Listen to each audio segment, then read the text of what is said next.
بسم الله الرحمن الرحيم سلام الله عليكم ورحمة الله تعالى وبركاته داودياشا قدرنت يقيمها إننا مضن الله بكحرن channel كان يوتيوب كا إسماعيل قيلا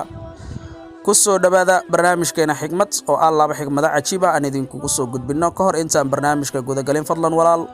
هذا نقول عصب تاي سبسكرايب صار channel كاسي أي ديرجلين إنه نقطه حكا إلهو إن برنامج هذينا أد لايك تصار تهدي أد كشيء sidoo kale gambaleelka furo si mar waliba waxyaabaha halkan aan ku soo baahino ay ku soo gaaraan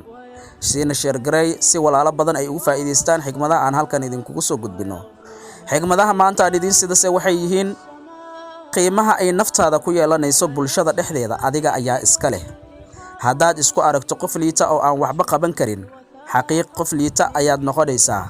hadaad isku aragto qof wax qaban karana waad qabanaysaa waliba sida uu quruxda badan laba mid dooro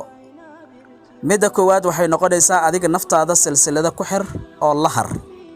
ama naftaada aamin inaad wax tari karto ama inay wax tari karto oo horumar ay gaari karto ku dadaal wixii qiimo ku sameeynaya Allah kaalmayso hana caajizin oo ha isdhiibin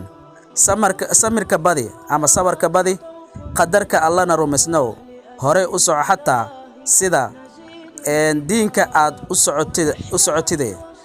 xataa hadaad doonto 10,000 jeer guul dareyso laakiin haniya jabin maalin baad arki doontaa adoo bulshada ka dhex iftiimaya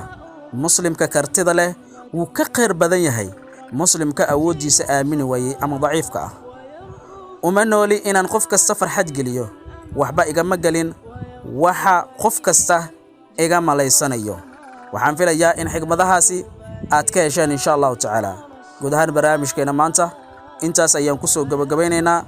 anigu waa walaalkiin Ismaaciil Aqila halka naga daawanaysan waa channelkayga YouTube ka Ismaaciil Aqila